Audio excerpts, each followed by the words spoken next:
Well, it looks like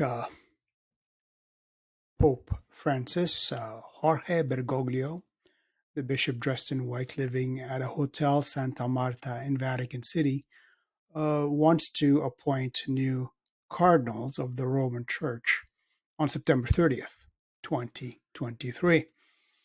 Now, I was always people who say, well, these cardinals are illegitimate, the ones chosen by Jorge, Pope Francis. For those who don't believe he is a pope or he's an anti-pope or Benedict was really the pope forever and ever, even though his renunciation, which I made clear in billion videos, that Benedict simply resigned the exercise of the ministry, but never resigned the ministry.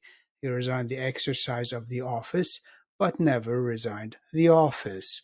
As Gonswine himself says, as Benedict himself says in his last audience, that his decision to do the renunciation did not revoke his acceptance of the office in 2005. So, what does that mean? It means he remained in office, and therefore, if an office is occupied, no other person can occupy the exact same office. So, I mean, that's my contention. I could be wrong, but from the word, from their fruits you shall know them. We've seen the fruits of Jorge Bergoglio from day one, and they do not resemble anything a true pope would do, a true believer in Jesus Christ, a true successor of Peter would do. And as an aside, Pope Francis, I'm using the colloquial language here, Pope Francis, a couple of years ago, or 3 years ago, or 4 years ago, 3 years ago, I did a whole long video, actually the best video, which is had like, I don't know, 80,000 views or something, where he says, my name is Jorge. He renounced, he basically renounced them. He renounced the title of Vicar of Christ. He renounced the title of successor of the Prince of the Apostles. He renounced the title of Supreme Pastor of the Universal Church. In the Pontifical Yearbook, I think of 2019, he relegated these titles, which define his function, his essence, the essence of the papacy, into as historical titles. He just maintained the title Bishop of Rome. And now, when he is announcing in his Angelus of Sunday the 9th of new cardinals he wants to appoint, he simply says, they will assist me as Bishop of Rome.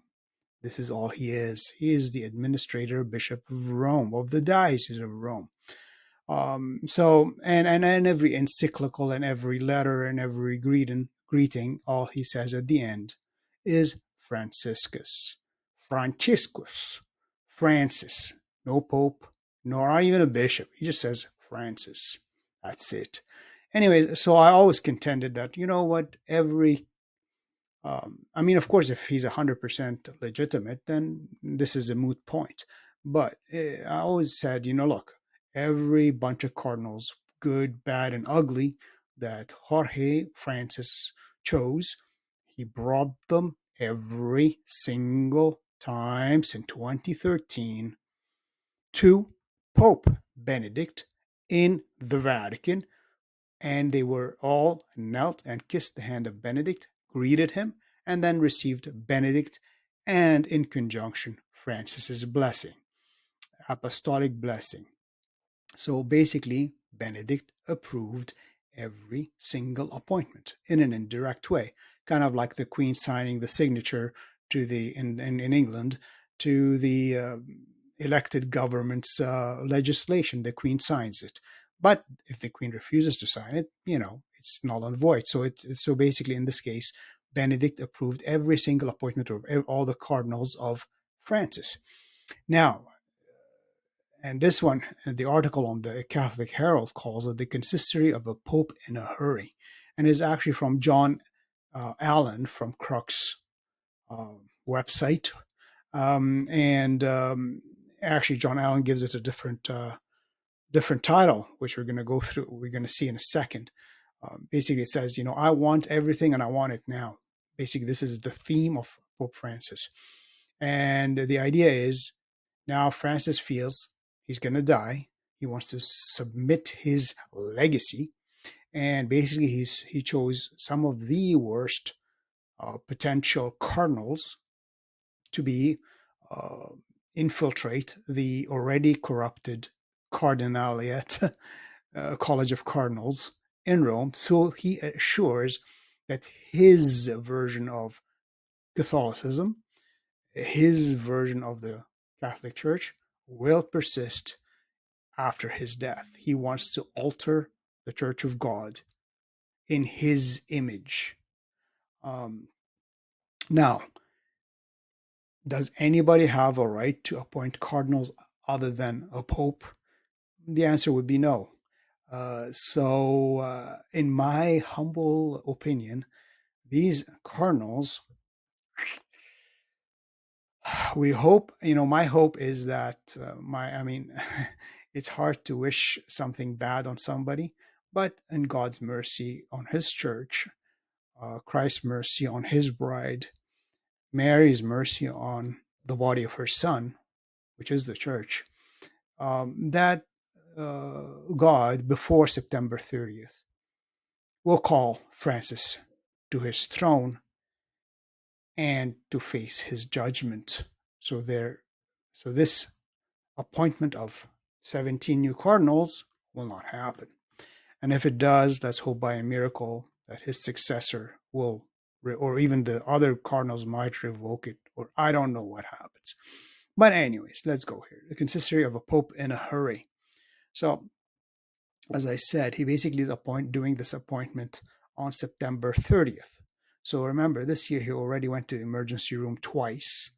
Um, you know, he has half a lung. He had half his colon removed. He had a stomach hernia, and you know, and he's 86. So and this is not the magic thing that just happened this week, recently. It seems to me this to be an acceleration of evil, an acceleration. He's putting metal to the metal. How does it go? Pedal to the metal, like pushing on the gas as fast as he can. He just appointed the LMNOP 2A plus priest Father James Martin to the Synod of Bishops, I believe. And he is already working in, I think, the communication department of the Vatican. And he just chose to be head of the congregation for the doctrine of the faith. Now it's no longer called the congregation, but the dicastery for the doctrine of the faith. And he told them, don't worry about doctrine. Allow all kinds of opinions. Don't pursue error. Okay, so basically allow heresy and heterodoxy. And he chose what his name, Tucho Fernandez. And this guy, he wrote a book of erotic poetry about how to heal with the kiss. Heal me with your mouth. This is the head of the dicastery for the doctrine of the faith. And one of these cardinals, these up and coming, if they get appointed as cardinals, is a bishop from Spain, I believe, or Portugal. I think Portugal, which is who basically explicitly says at the World Youth Day, previous World Youth Day, that no, we're not here to convert anybody. We're not here to ask them to believe in the church or to believe in Christ. This is not our job. Okay, then, fantastic. This is the kind of evangelization which Francis likes, because true evangelization, spreading the gospel, defending the faith, confounding error, preaching orthodoxy, and adhering to the one deposit of the faith, once for all delivered to the saints, as St. Jude says, and the one gospel, not the perversion of that gospel, as St. Paul says. That for Francis is proselytism. Not evangelization, but proselytism. But for everybody else, even for Jesus Christ, this is evangelization. It's bringing people the truth. And the ultimate truth is Jesus. But Jesus gave us everything we need to know and believe and adhere to and live by. Anyways, so just quickly, but I'm going to end with a kind of a personal note about many of people I know personally who have left the Church of God, and a potential person who I know who might leave the Catholic Church. just because of Francis. Not him alone, but apparently his whole parish. I'm going to let you know at the end of the video. Anyways, so Francis and John Allen says, as a background of what happened, Francis spoke during the Angelus address, the Sunday Angelus address, in quotation marks, "I want it all and I want it now." And he calls this is like the rock anthem from Queen. And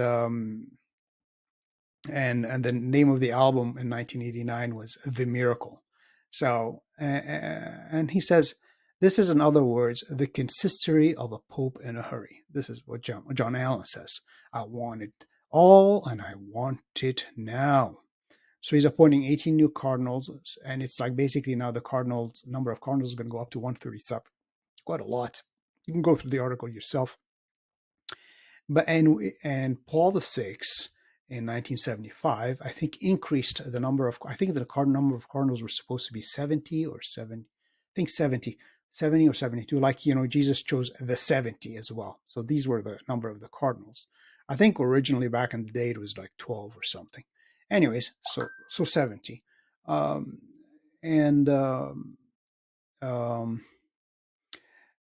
So Paul VI increased it to 120, plus introduced the absolute novelty of a retirement age for cardinals. They can no longer be a voting cardinal. Same thing, he introduced the absolute novelty of a retirement age for bishops, which was bishops never left their diocese, their see, their flock until they died, unless they were removed for heresy or apostasy. That's it. Or absolute severe sickness, and they could no longer continue to be the bishop. Not just, I'm 75 now, I have to go. Bye-bye, flock. I'm going to go smoke a cigar and sit at the beach. No. So Paul VI introduced these things to remove all the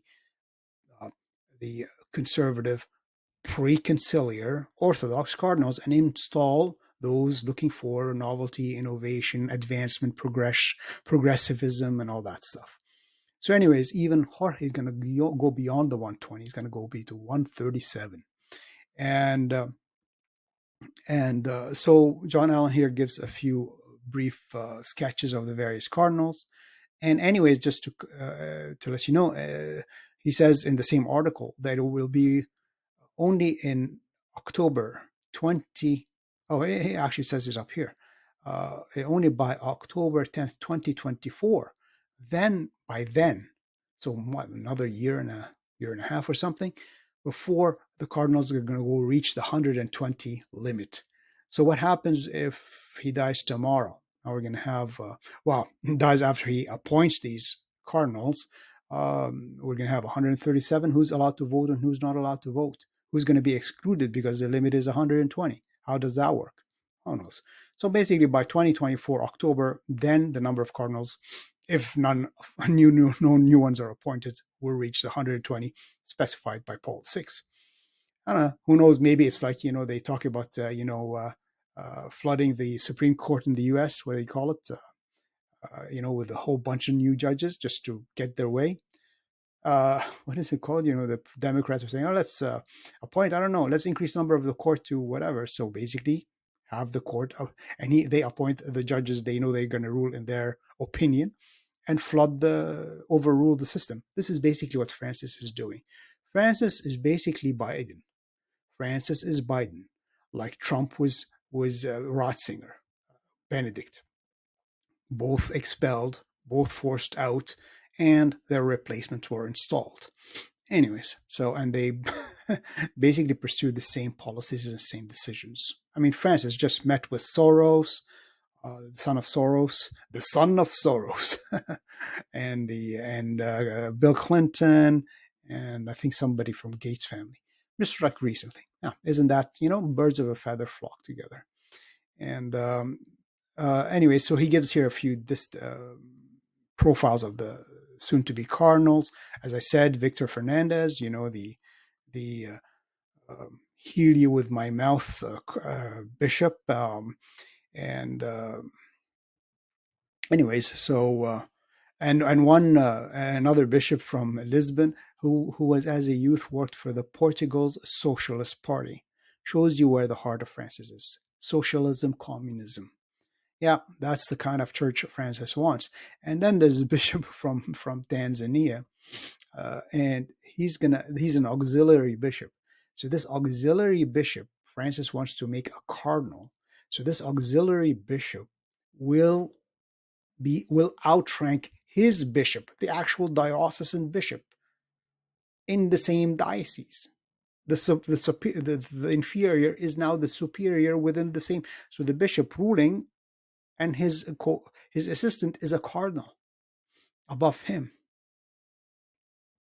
So it says, I mean, when you think, this article is coming from John Allen from Crux. So this is like a pro Francis rag, so it says, granted, Pope Francis has never been one to stand on tradition in anything. Actually, in fact, he is an anti-tradition of everything, especially liturgy, doctrine, morals.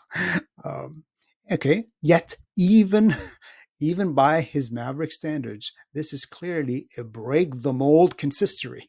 A break the mold consistory. What's one to make of it? So he says basically this is, he's getting old. He's been hospitalized a bunch of times and he's in pain and blah, blah, blah. And basically he wants, so none of this, so he says, he's going to be visiting all these other places. And of course, he talks about the bishop's synod on synodality. Well, bishops, what? It has like a ton of laymen and lay women in the bishop's synod. Oh, yeah. All right. Very synodal of Jorge. At the moment, anyways, he says, no doubt Francis hopes he'll be around to see all those initiatives to conclusion. On the other hand, he's also not leaving anything to chance. He's a very smart, Francis is a very smart, Jorge is a very smart, Bergoglio is a very conniving little creature. So he's not leaving anything to chance, striving to ensure that even if he doesn't make it through the finish line, he's leaving people in positions of authority who will see his vision to completion. So we need a miracle from God that he removes this Francis before September 30th. So no new cardinals without the approval of a real pope like Pope Benedict would take over. And by a miracle, like the cardinals who are in there, their eyes are finally opened to the insidiousness of this person, his doctrine, his anti-Christianity, his anti-Catholicism, and they have compunction in their hearts and actually elect like a Cardinal Sarah or a Cardinal Burke or a Cardinal Mueller, even a Cardinal Brandmuller who's quite old, or even elevate a good bishop to the papacy. I mean, technically, the cardinals can elect a layman to become pope, and if he accepts, there he goes through the ordinations, all through the different rites of ordination up to the episcopate, and then he is pope 100%. Anyways, he concludes that the bottom line is that this is a pope who wants it all. Who wants it all. And even if he can't have it all right now, he can at least make sure his people, not the people of God, not the people of Christ, his people, his religion, his novelties, his innovations are positioned to have it when the times, he can have at least sure that his people are positioned to have it when the time comes to have it all when the time comes. So it's a takeover of the Catholic Church by veritable heretics. That's basically what it is. That does not mean we leave the Catholic Church. That does not mean we go join an Orthodox church, because there are many Orthodox churches, some in communion with each other, some not in communion.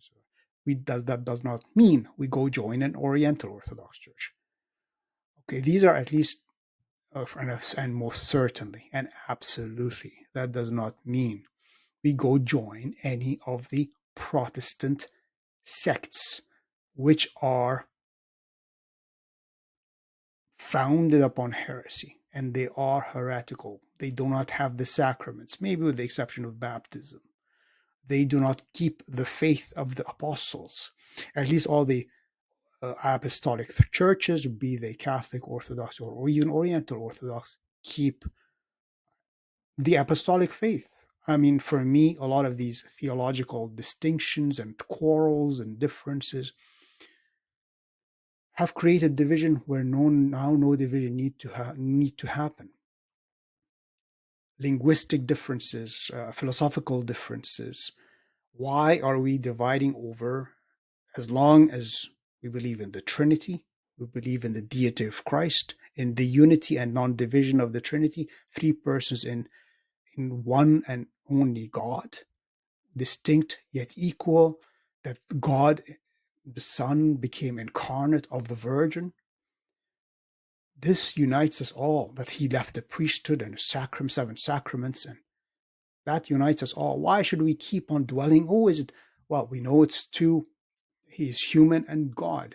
Why go through all these minute distinctions? Two wills, one will, the unity of the natures, one nature, two natures, one person, two. Why do all of that? I mean, I'm sounding very ecumenical here and talking about, but honestly speaking, we are of a finite mind. And in my opinion, 99.9% of all these divisions and what people might call heresies amongst each other are nothing except a theological viewpoint and adherent to maybe a saint without, I mean, like Saint Cyril of Alexandria. People say, okay, he's the one who told us, the Oriental Orthodox, there is one nature in Christ. That was why you see some of the Oriental, like a Coptic Orthodox icons with Christ like this, like meaning one nature. Of course, the Catholics, Orthodox will have like this, like this, like this, the Trinity, the two natures, uh, and so forth. Um, but the Coptic Orthodox, in their very own liturgy, they talk about the full nature of him as fully human and fully God, and that there is no intermixture amongst these two natures. Yet he is one. So this is the Orthodox faith. So what's the problem? Anyways, that's beside the point. Okay, I'm going to finally end it here with, but yeah, as I said, we cannot leave the Catholic Church. We need to bring peace in. We should stand firm. Like I had a video of the Pope Saint Victor and the Eastern bishops, and I think I called it Francis Against Tradition or something. Anyways, Pope Saint Victor, year 150, so it's like really early. He wanted the Eastern churches in Asia Minor, in Ephesus, and all these other areas to celebrate Easter in the Roman custom, and in most, actually, even I think the Egyptian custom, to be on a certain day of like the calculation. That is the day we celebrate Easter. But the Eastern churches of Asia Minor celebrated according to the tradition they received from St. John the Apostle. So it might not, Easter might not even land on a Sunday, but that's the tradition they received. And they told Pope St. Victor, who threatened them with excommunication, and basically excommunicating half the church. He told them, look, they quoted St. Peter back to the successor of St. Peter. He said, you know what? Sometimes it is better to obey God rather than men. As one of your predecessors said, it is better to obey God rather than men, without denying his authority to order. They didn't say, you have no authority over us. You're just the Bishop of Rome. Go handle your Rome. We're the bishops of whatever, Ephesus and whatever the other places. You have no, they never said that. Even St. Irenaeus of Lyon interceded on their behalf and told Victor, look, calm down. There is no need for division, so forth. He didn't tell Victor, hey, Victor of Rome, your only authority is in Rome, maybe in some of the European countries. You have no authority on Asia Minor. You don't have authority over Egypt. He didn't tell him that. St. Irenaeus of Lyon, who was who was a disciple of St. Polycarp, who was a disciple of St. John the Apostle. So they all recognized the universal jurisdiction of the Bishop of Rome, the successor of Peter, the rock upon which Christ built his church. Yet, when it was time to say obedience to man or adherence to tradition, they said, sorry, tradition, the apostolic tradition, is above even you, Peter, basically.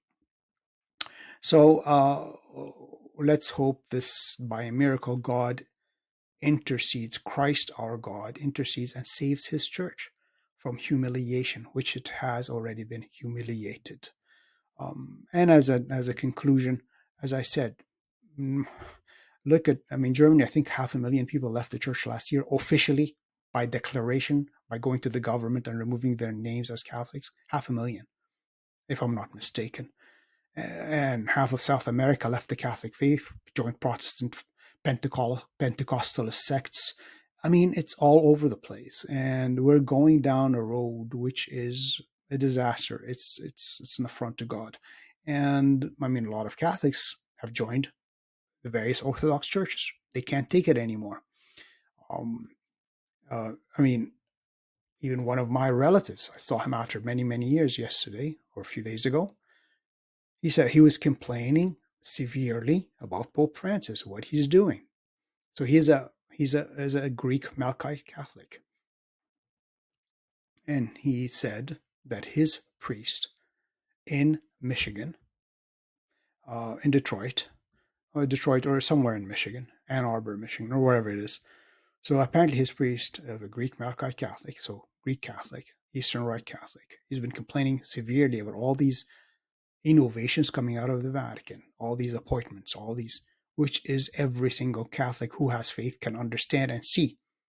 And he said, his priest said, I will not stop about exposing these errors, about exposing these heresies, upon exposing these innovations. They might try to stop me, maybe his bishop, his patriarch. He said, look, I will not stop. If they want to remove me, I would continue. If they remove me, I'm just going to go become an Orthodox. Well, join the Eastern, like the Orthodox version of the same church. I mean, I'm technically as well a Greek Melkite Catholic. So, and the congregation told him, Father, you do it, we're with you. We're with you. So basically now you can have a whole parish transfer from Byzantine Catholic Church parish to becoming an Orthodox parish. And that's all thanks to Francis. And I have many members of the family either completely stopped going to church, period. They're Catholic just in name only. Oh yeah, we're Catholic, but do you ever go to Sunday Mass? No. Maybe I'll go Christmas. Maybe. Do you even confirm your kids? No, not really. They got baptized. That's good enough. Um, and others have joined Protestant sects, evangelical sects, Bible believing Christians. Again, total heresy errors. Um, I met one of my mother's cousins a few months back, and her father was Coptic Orthodox, but when he married her mother, who was a Catholic, so either a Greek Catholic or something, he had to convert to Catholicism back in the day, and all the children were baptized and confirmed as Catholic, Byzantine or Eastern Catholic, or Catholic still. And she told me her brother just switched to his father's church. He switched back to Coptic Orthodoxy. This is the fruit of what is happening in Rome these days. The fruit of destruction. So anyways, we do not abandon the bark of Peter, the ship of Peter, that all the early church recognized in Peter supreme ability to govern when there are problems, but not interfere in every nick and cranny, in every little issue throughout the world. I mean, even the appointment of bishops, having the Pope appoint every single Latin Rite bishop in the world is a novelty. It's not an ancient custom, not even up to the late Middle Ages. Popes never appointed anybody. They approved the appointment after the bishop was chosen. Anyways, so let's just, I mean, this is kind of a bit of a downer, but anyways, I was hoping no cardinals would be appointed again by Jorge. But anyways, he's attempting to actually, he's going full blast now, full blast, no holding back. No, maybe not even him. It is his handlers, like, Biden's handlers are pushing him to do everything fast, fast, fast before he's gone. Of course, as we can see, he attempted to suppress the ancient Roman liturgy, which he has zero ability and power to do. But so we keep the faith, we stay in the God's one and only true church, which is the Catholic Church, under Peter. So let's hope we have a true successor of Peter, not a Satan. As Jesus told Peter once, go, go behind me, Satan. And that's what we tell Francis. Go behind me, Satan. That's it, that's all. Let's pray to God for victory and the annihilation of all his enemies. That's it. That's all. See you next time.